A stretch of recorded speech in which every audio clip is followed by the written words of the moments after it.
ಆ ಜನ್ಮದಲ್ಲಿ ಪೂರ್ಣವಾಗದೆ ಸರ್ವ ವೇದಗಳ ಸಾರವನ್ನು, ಸರ್ವ ಶಾಸ್ತ್ರಗಳ ಗುಹೆಯನ್ನು, ಸರ್ವ ಆಗಮ ನಿಗಮಗಳ ಹೇತುವನ್ನು, ಸರ್ವ ಪುರಾಣಾದಿಗಳ ಉದ್ದೇಶವನ್ನು ತನ್ನ ಗಾಥಾ ಎಂಬ ಮಹಾಪ್ರಸಾದ ಅಡಕ ಮಾಡಿಟ್ಟು ನಮಗೆಲ್ಲರಿಗೂ ಪ್ರಾಸಾದಿಕ ರೂಪವಾಗಿ ಕೊಟ್ಟು ಸುದಯದಿಂದಲೇ ವೈಕುಂಠ ಯಾತ್ರೆ ಮಾಡಿದ ಮಹಾಪುರುಷ, ಜಗದ್ಗುರು ಜಗದ ಬಂದೆ ಕಲಶಪ್ರಾಯರಾದಂತಹ ಸಂತ ಶ್ರೇಷ್ಠ ತುಕುಂಬರಾಯನ ಪ್ರಸ್ತುತ ಭಂಗವಾಣಿ ಗುರು ಆಜ್ಞೆಯಿಂದ ನಾವು ಯಾರ್ಯಾರು ಪಂಢರಪುರಕ್ಕೆ ಬರ್ತೀವಲ್ಲ ಅವರೆಲ್ಲರೂ ಭಾಗ್ಯವಂತರು ಅಂತ ತಿಳಿದೀವಿ.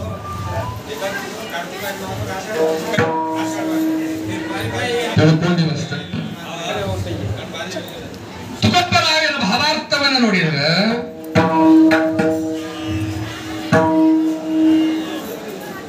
ಯಾವ ಭಕ್ತನಿಗೆ ಪರಮಾತ್ಮ ಶರಣ ಹೋಗ್ಯಾನ ಅವನು ಮಾತ್ರ ಭಾಗ್ಯವಂತ. ಯಾವ ಭಕ್ತನಿಗೆ ಪರಮಾತ್ಮ ಶರಣ ಹೋಗಬೇಕು. ಭಾಗ್ಯವಂತ ಮನುತಯ ಕೋನ್ ಶರಣಿಗೆ ಪಂಡರಿರಾಯ.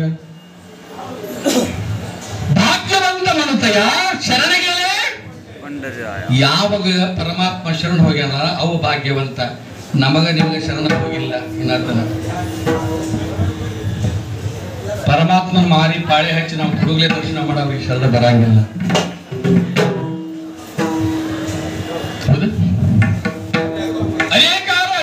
ಅನೇಕಾರ ಯಾಕಂದ್ರೆ ಶೂರ್ಕರ ಪಡೆದ ಒಂದು ವಿಶೇಷತೆ ಏನದಂದ್ರೆ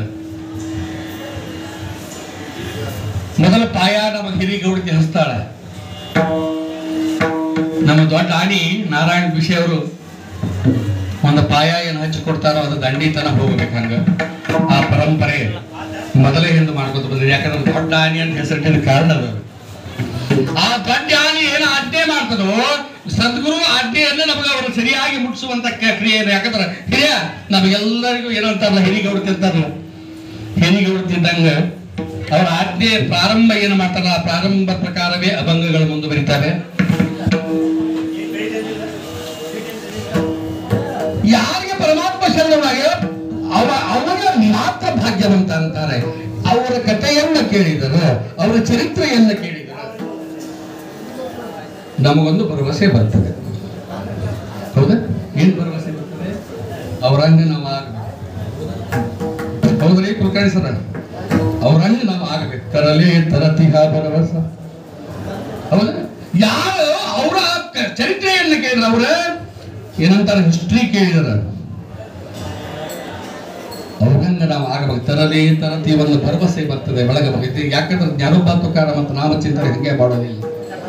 ಜ್ಞಾನೋಬ ತುಕಾರಾಮ್ ಅಂತ ಹೇಳಿ ನಾಮಚಿಂತನೆ ಹಂಗೆ ಮಾಡ್ಲಿಕ್ಕೆ ಸಾಧ್ಯ ಇಲ್ಲ. ದೇವರಲ್ಲಿ ಬಿಟ್ಟು ಭಕ್ತರನ್ನ ಸ್ಮರಣೆ ಮಾಡಬೇಕಾದ್ರೆ ಕಾರಣ ಅದಕ್ಕೆ. ಹೌದಾ?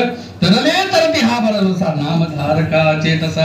ಯಾರು ನಾಮದಿಂದ ಉದ್ಧಾರ ಆಗ್ಯಾರೋ ಅಂತವರ ಚರಿತ್ರೆಯನ್ನ ಕೇಳಿದರೆ ಒಂದು ಭರವಸೆ ಹುಟ್ಟುತ್ತದೆ. ಜೀವನಕ್ಕೆ ಒಂದು ಭರವಸೆ ಹುಟ್ಟುತ್ತದೆ. ಯಾರನ್ನು ನೋಡಿ ಬೆಳೆದಿವೋ ಯಪ್ಪ ನೀ ಅಂತಾರಲ್ಲ ಕನ್ನಡ ಸಲ ನೋಡಿ ಯಾವ ಮಾಸ್ತರ್ ಕಲ್ಸ್ಯಾರ ಮಾಸ್ತರಿಗೆ. ಹೌದಾ? ಯಾವ ಮಾಸ್ತರ್ ಕಲ್ಸ್ಯಾರ? ಸರಿಯಾಗಿ ಲೆಕ್ಕ ಬರುವಂತಲ್ಲ, ಸರಿಯಾಗಿ ಉತ್ತರ ಬರುವಂತಲ್ಲ. ನಮ್ಮ ಮಾಸ್ತರ್ ಯಾರು? ಜ್ಞಾನೋಬ ತುಕಾರಾಮ್. ಹೌದಾ? ತರನೇ ತರದಿ ಆ ಭರವಸ ನಾಮಧಾರಕ ಚಿತಸ. ಯಾಕಂದ್ರೆ ಈ ಪಂಡರಿ ಕ್ಷೇತ್ರ ಎಂತದಂದ್ರೆ ಸಾದಾ ಪಟ್ಟ ಕ್ಷೇತ್ರ ಅಲ್ಲ. ಇಲ್ಲೇ ಭಕ್ತಿ ಮುಕ್ತಿ ಸ್ಥಳ. ಜ್ಞಾನಕ್ಕೆ ಬೆಲೆ ಇಲ್ಲ ಇಲ್ಲಿ. ಯಾವ ಜ್ಞಾನ? ಬ್ರಹ್ಮಜ್ಞಾನಕ್ಕ ಏನೋ ಅಹಂ ಬ್ರಹ್ಮಾಸ್ಮಿ ತತ್ವಮಸಿ ಮಹಾವಾಕ್ಯಾದಿಗಳಿಗೆ ಯಾವ ಬೆಲೆಗಳು ಇಲ್ಲ. ಇಲ್ಲೇನಂದ್ರೆ ಭಕ್ತಿಗೆ ಬೆಲೆಯದ ಮತ್ತು ಭಕ್ತಿಯಿಂದ ಮುಕ್ತಿಗೆ ಬೆಲೆಯದ. ಭಕ್ತಿ ಮುಕ್ತಿ ಸ್ಥಳ.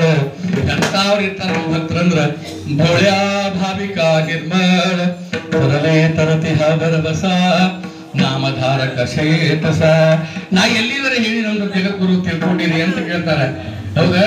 ಯಾಕಂದ್ರೆ ಎಲ್ಲ ಭಾಗವತಾದಿ ಗ್ರಂಥಗಳಲ್ಲಿ ಯಾರಿಗೆ ಪರಮಾತ್ಮ ಶರಣ ಹೋಗ್ಯಾನೋ ಆ ಕಥಾಭಾಗಗಳು ಅವ ಗಾಗಿಲೇ ಪುರಾಣಿ ವೇದಗಳಲ್ಲಿ ಅದನ್ನು ಉಲ್ಲೇಖ ಮಾಡ್ಯಾರ. ತುಕಾಮಣಿಯೇ ವೇದವಾಣಿ ತರಲೇ ತರತಿ ಭರವಸ ನಾಮಧಾರಕ ಚೇತಸ.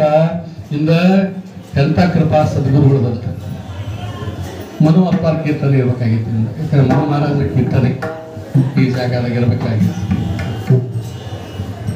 ದೊಡ್ಡ ಗುರುಗಳು ಮತ್ತು ಮನು